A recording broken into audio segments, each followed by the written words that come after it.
We simply cannot sustain as a country $2 trillion deficits. If this continues, the country will become de facto bankrupt.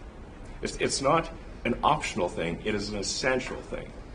That's the reason I'm here. And taking a lot of flack, and getting a lot of death threats, by the way. That is Elon Musk speaking at the first cabinet meeting of the second Trump administration on why he believes the Department of Government Efficiency's sweeping cuts to the federal government are so important. It comes as a new memo from the White House is ordering agency heads to begin large-scale layoffs and develop reorganization plans. For more details, we're bringing in the Hill's White House correspondent, Alex Gangitano. Alex, thanks so much for joining us. What more do we know about this memo? Yeah, it was interesting. This memo went out just moments before this cabinet meeting. We knew that Elon Musk would be a part of it, but the part that he was much bigger, I think, than anyone assumed. And he kind of, in so many words, spoke about this memo, which basically directs agencies to start aggressively leaning into the layoffs and the overhaul initiatives that Trump had called for agencies to do in an executive order just moments into his, or early into his presidency. So we saw Elon Musk, talk with cabinet members about this overhaul, and in a very interesting moment, there was a question of: are there any cabinet members who don't agree with any of these moves and don't want Elon Musk, in charge, sending emails to their workers, now putting out these memos? And Trump said there better not be, and everybody clapped for Musk. So it seems like there's some broad support, at least in person. Yeah, that's the message that they want to portray to the public. But what we're hearing from reporting, especially from anonymous sources, is that Elon's actions have angered some of the cabinet members. There's a lot of confusion over what exactly that email that went out last weekend actually means, whether or not they have to comply, what's going to happen moving forward. It was interesting because Trump gathered all the cabinet members. First person he called on was Elon Musk. That's right. I counted 40 minutes in. Did he call on his vice president, J.D. Vance, to say a word, who was sitting there? There was a couple people who chimed in here and there before that, but right away it was the Elon Musk show. Stand up and tell us the work you've been doing and let us show our support for that. Well, you're right. Moments after that email came out, we saw FBI Director Kash Patel say, do not follow this email. We'll deal with these things internally. And we know that he wants to overhaul the FBI, but he wants to do it on his own terms. So we saw some other officials come out and say that as well, where then we saw the likes of Transportation Secretary Sean Duffy say, go ahead and answer the email, and I support this work. So we're kind of seeing a bit of a rift here between this cabinet of who actually wants to work with Musk and let him do these takeovers of their departments, and who wants to do things on their own terms. Having all the cabinet members in one place could have been a good time for them to get on the same page about that email situation. These workers were told that they need to report 5 things they did over the previous week. Apparently that's still on the table, and that requirement still is going to be existing moving forward. Let's take a listen to some sound we have on that issue. You had a lot of people that weren't doing their job. They were just obstructionists, and a lot of people that didn't exist. We think there are a number of people on the government payroll who are dead, and some people who are not real people, like they're literally fictional individuals that are collecting paychecks. Well, somebody's collecting paychecks on a fictional individual. So we're just literally trying to figure out, are these people real? Are they alive? And can they write an email? Has DOGE provided any evidence that there are dead or non-existing people getting paid by the federal government? It has not. And this is part of a pattern that we've heard from Musk and then repeated by the president, is that there's this idea of taxpayer money going to dead people or non-existing people. They brought this up last week in the terms of Social Security checks, that people who are 300 years old, so dead, are receiving Social Security checks, but they haven't provided any receipts about if these people actually exist and are getting these checks. And now they're saying the same with the federal workforce. I mean, Musk was pretty disparaging towards federal workers when he was making these comments in the cabinet meeting, saying this was a pulse check. When he sent out the email, he wanted to see that people were alive and could write an email. So I think we're going to see that rhetoric kind of ramp up against federal workers and these claims without evidence that they're actually dead people or non-existing people receiving paychecks. The White House has appointed Amy Gleason as the interim director for the Department of Government Efficiency. It's interesting, this move comes after the Trump administration actually said Elon Musk is not a DOGE employee, instead works for the White House. What do we know about Gleason? Yeah, that came out in a court filing last week that they said Musk is actually a White House official, and he is not leading DOGE. And then it came out, we asked the White House, okay, so who is? And they'd been pressed for that for a matter of days. And finally they confirmed to us this name, Amy Gleason, without giving any information other than that she is working in an acting capacity. She worked for the U.S. Digital Service, which basically, when the president created DOGE through an executive order, replaced that service. It was kind of in the spot of that service. So it makes sense that the head of that and an official of that would slip into the DOGE administrator position. But what's interesting about all of this is the mystery surrounding DOGE. You know, who works for DOGE? Who's leading DOGE after we found out that Musk isn't? And how kind of defensive I think the White House has been when they've been questioned on issues like that, of give us the names of these people who are going into these agencies, the IRS, the CFPB, and trying to overhaul, freeze work, fire workers. And so this is really the first name that we've seen as someone behind this initiative other than Elon Musk. On the immigration front, the Trump administration announced the EB-5 visa program is coming to an end. The program allows immigrants to come to the U.S. if they make substantial financial investments. The new option that Trump is pushing is called the Gold Card, play on the green card. It will be available for the low price of $5 million. Let's take a listen to President Trump.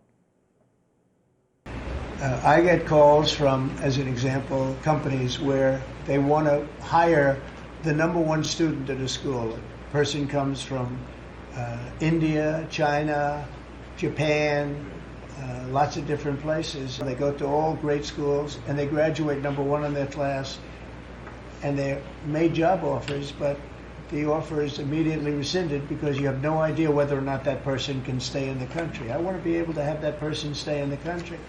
These companies can go and buy a gold card, and they can use it as a matter of recruitment. Maybe we can change the poem on the Statue of Liberty to the new Colossus. Keep your tired and your poor, give us your millionaires.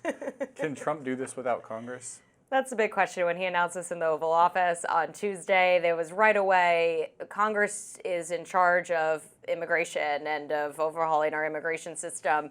So what can you do without them? And he was saying that he can do this as much as he wants without Congress, and that if it were to be an issue, Congress would be supportive because it is an effort to get down the national debt, considering that $5 million marker. That's either individuals can pay that or wealthy companies can pay that to get individuals over here who want to work here. So I think he will definitely be facing some roadblocks, and I do think that Congress is going to have to step in, but I think a lot of them might be largely supportive of this idea, considering it's a way to bring down the deficit and to do something about our immigration system. Be interesting to see what Congress does. Alex Gangitano, White House reporter here at The Hill. We'll leave it at that. Thank you. Thank you.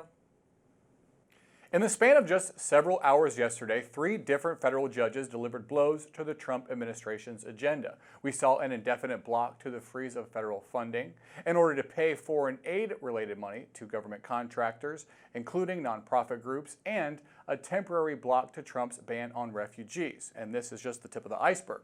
In nearly 100 legal cases playing out across the country as litigation slows Trump's massive changes to the federal government.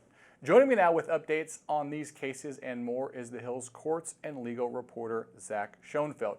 All right, Zach, let's get into the rulings by U.S. District Judge Lauren Ali Khan involving the order to freeze federal aid. How sweeping was the ruling, and is this the biggest blow to the Trump administration yet?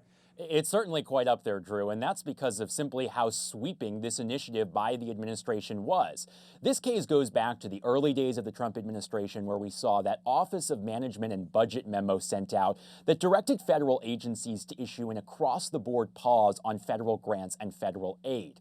Although that memo has since been rescinded, these cases have continued to move forwards. And this is now the most significant pause that we have seen a federal judge issue blocking that initiative. This judge's ruling, which lasts indefinitely, blocks the administration from carrying out this across-the-board pause, even though the memo was rescinded, saying that they can't carry it out under any other name.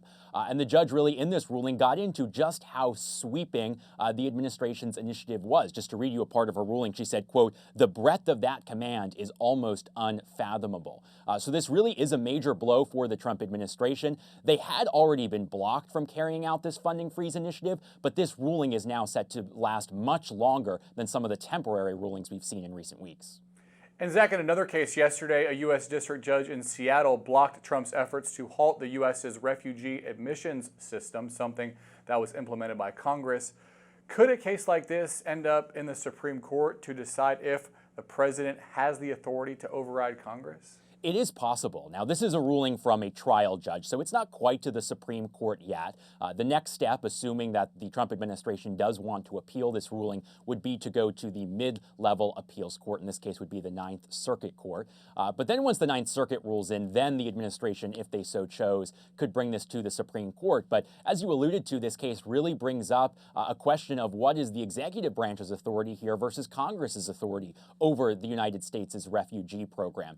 This refugee program was established in federal law by Congress, and now the question becomes, does the Trump administration, by executive order, have the authority, as Trump did here, to suspend all new refugee admissions? This district judge said no and ruled in favor of a group of plaintiffs, but this, although we haven't seen an appeal yet, if we do, this matter really could be decided by the upper courts. And that third ruling yesterday ordered the government to restart the flow of funding for foreign aid contracts and grants. This comes a week after the same judge ruled that the Trump administration violated his order to unfreeze the money.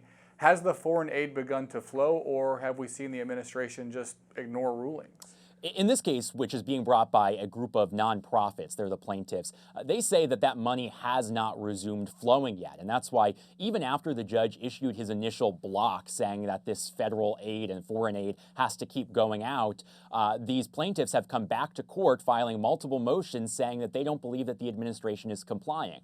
So the latest is now that this district judge has issued a ruling compelling the administration by 11:59 p.m. tonight on Wednesday to unfreeze that money and to make sure that the money is going out. But the administration has argued that it is just not feasible to disburse billions of dollars by midnight tonight. So they have said, even if this ruling is allowed to stand, it's just not practically feasible for the administration to comply. But at the same time, they are still fighting this ruling in court. They very quickly appealed this ruling to the federal appeals court in D.C., asking for an emergency ruling to stop this district judge's ruling. We know the appeals court is hearing this very fast. They had ordered the briefing to be complete by this afternoon. So we really now are on the lookout if the appeals court will step in before tonight's midnight deadline. All right, a lot of action in the courts. Zach Schonfeld, please keep us updated. Thanks, Drew. Egg prices are at an all-time high and will continue to rise more than 41% in 2025. That according to the latest Department of Agriculture projections. The current widespread flu outbreak has wreaked havoc on egg-laying chicken flocks and has caused prices to spike. Some grocery store egg shelves are empty, with other retailers like Trader Joe's and Whole Foods limiting egg purchases. The average price of eggs hit $4.95 per dozen last month, up from $2.52 last year. Eggflation hit other stores harder, with some egg cartons costing upwards of $10. This week's forecast is more than double the 20% jump in egg prices the agency projected for 2025 just last month. The USDA expects poultry prices to remain largely unchanged. And that's today's Daily Debrief. I'm Drew Petrimoulx. Be sure to like, share, and subscribe to the Hills YouTube channel. And come back here soon for the intersection between politics and policy.